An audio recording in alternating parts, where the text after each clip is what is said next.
take a look at worksheet 38, talk a little bit about the ablative absolute. Should be a quick one because I have class in about 40 minutes, so we're going to make this one pretty quick.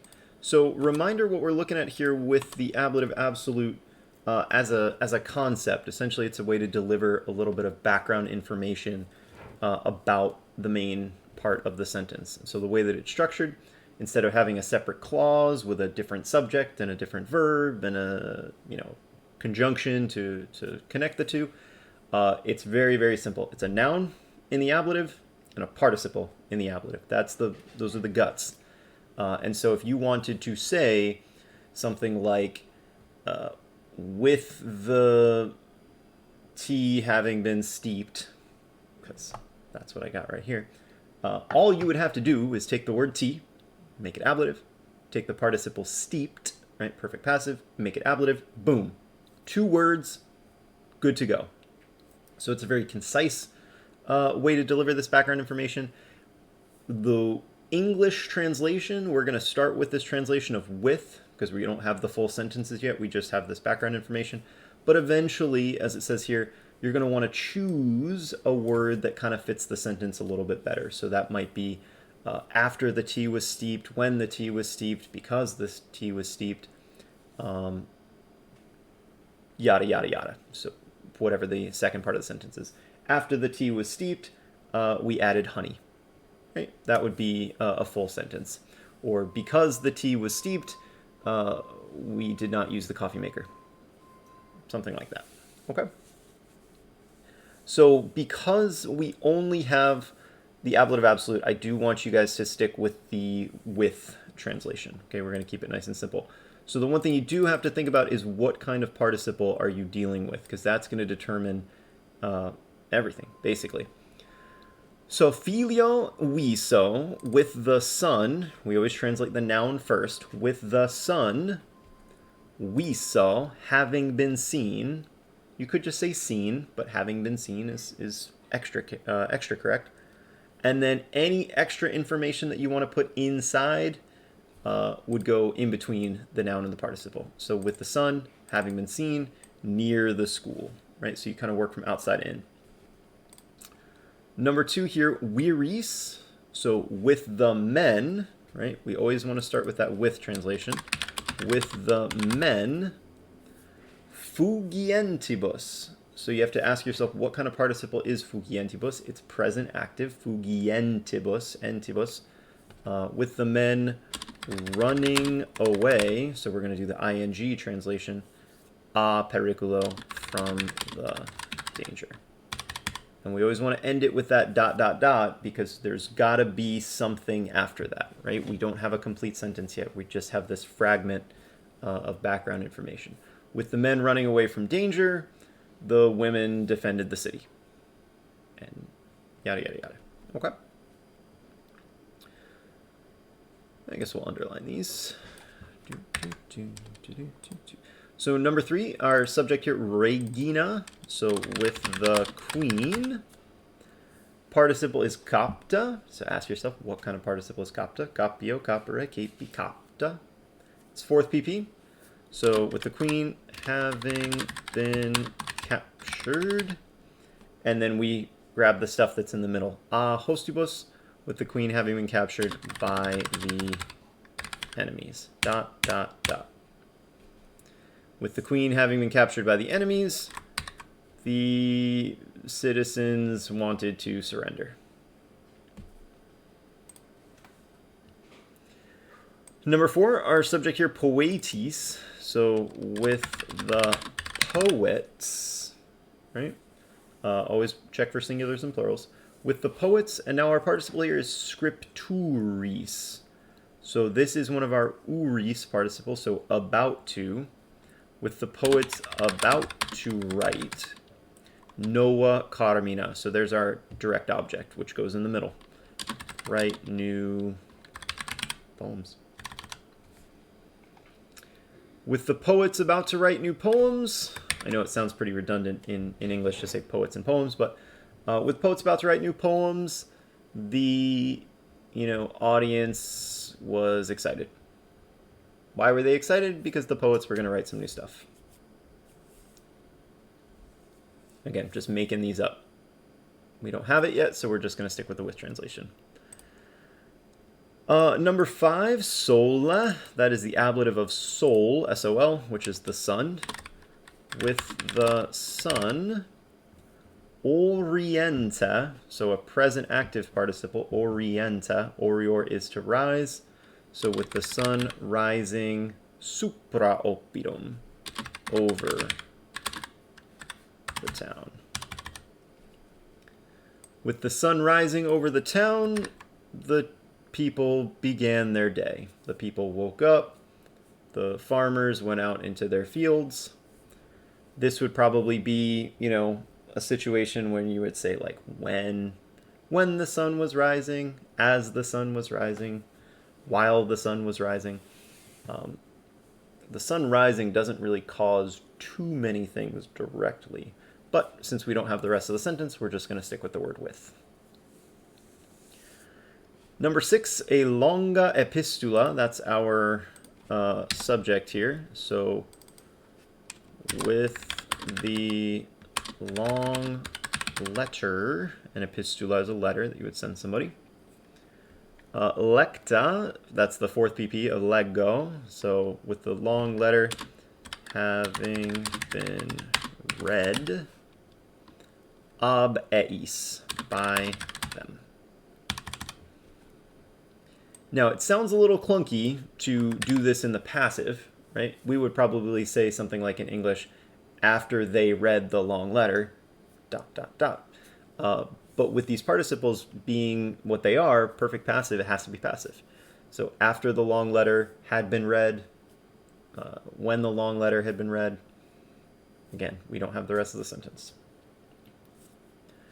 Ignibus in urbe ardentibus, so we have a present active participle, ardentibus, from Ardanes, with fires, ignibus, ardentibus, burning in the city. With fires burning in the city, there was panic and people were running around screaming, right?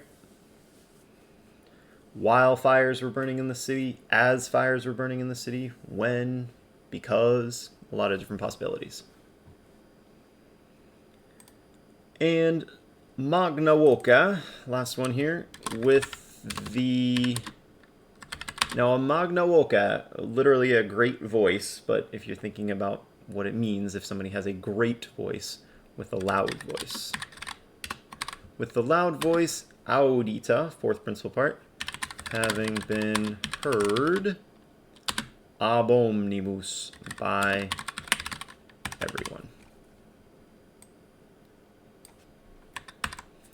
With a loud voice having been heard by everyone, again, clunky to start, but there was silence. There was silence after the loud voice was heard by everyone. So they are very formulaic by the book, just kind of plugging and chugging to start. Okay, so start with the word with, then do the noun, then do the participle, then go back and do all the stuff in the middle. Okay, but you can't mix them up. I can't tell you how many students, when they're starting out with these, will tell me with the red long letter. That's not background information with the red long. That sounds like I'm beating you over the head with a long letter that I read, right? The idea here is that you're setting up some situation that's going on in the background. After the long letter was read, then the next thing happened, right? Or while fires were burning in Rome, this other thing was going on too. So you want it to sound like a sentence, okay? Another situation that's happening. All right, and that leaves us with the good old participle charts. The only difference here is we're going to make our participles ablative as well. So in this case, neuter plural. So we're talking about the verb, and I gotta up these fonts. Give me 1 second here. 16, bold, 16, oops.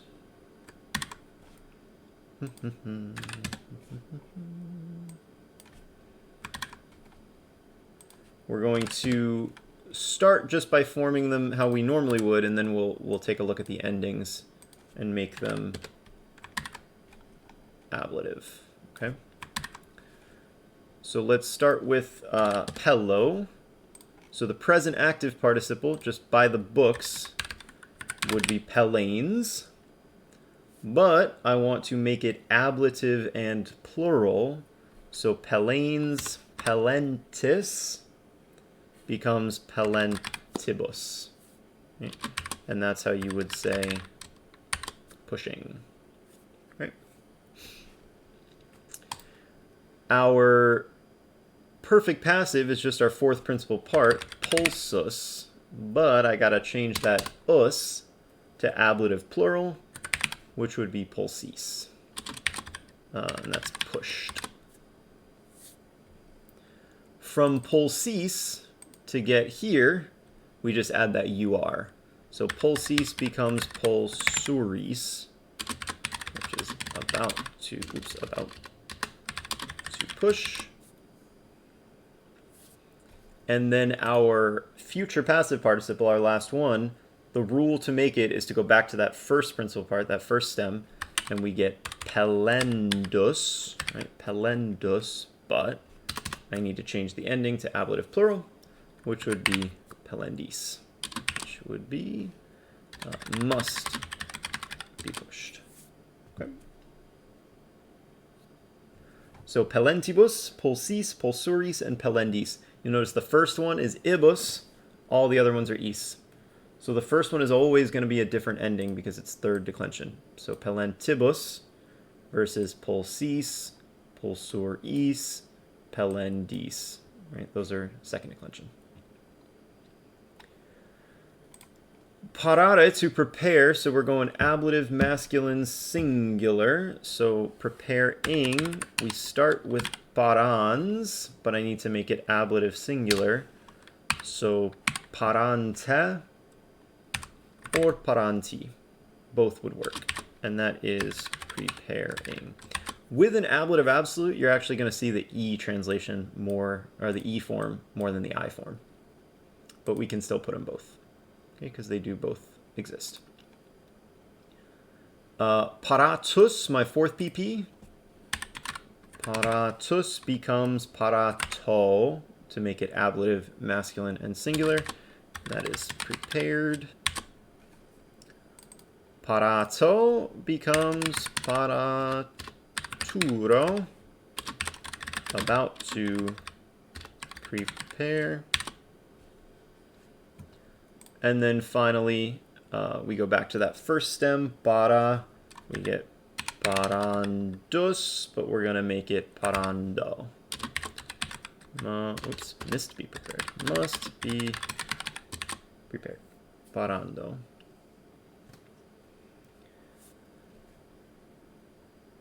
Ooh, I told you this is going to be a quick one. Teneo is to hold, so now we're going ablative, feminine, and plural. Ablative plural, the gender doesn't really matter. It only matters in the singular. It's either is or ibus if it's plural. So we're going to have tenanes would be my singular, but I got to make this feminine, ablative plural. So tenanes becomes tenentibus. Holding. Fourth principal part, tentus. So ablative plural becomes tentis. That would be things that have been held. Tenturis, about to hold, finna hold. And finally, we go back to the original, tenen, so tenendis, must be held.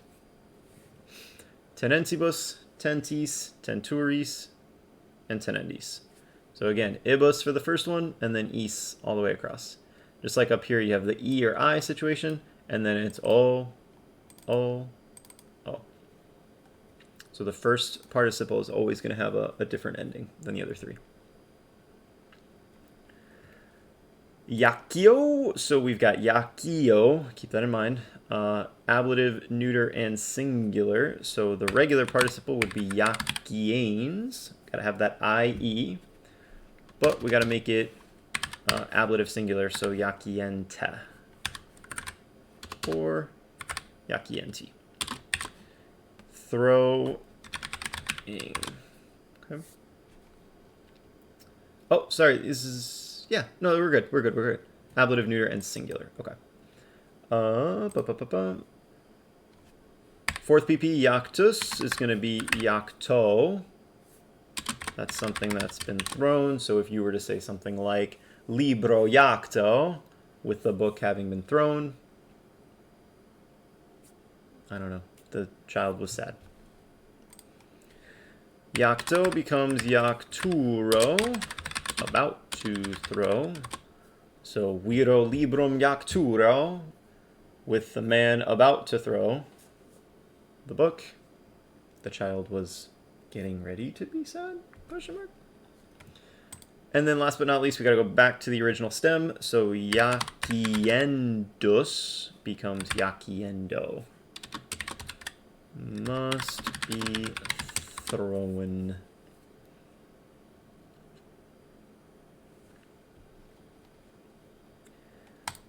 And last but not least, ablative feminine singular this time. So terreo is to scare.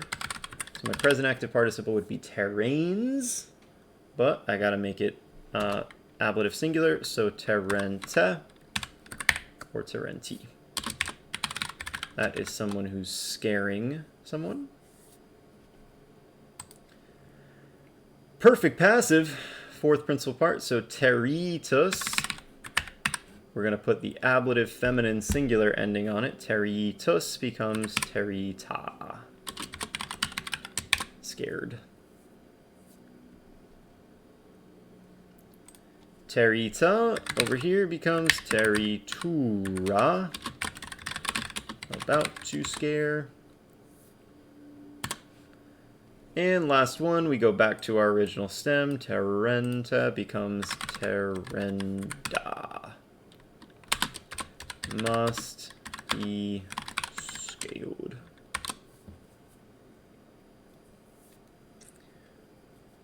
All right, I promised you guys a quick one. I see one person has been diligently viewing this video, but if you have any questions, hit me up on Discord. Thanks, guys. I will see you tomorrow, or I'll see you later today for some of you. But on Thursday or Friday when I see you, we will go over the exam and we'll call it a term. Bye, guys. Thank you.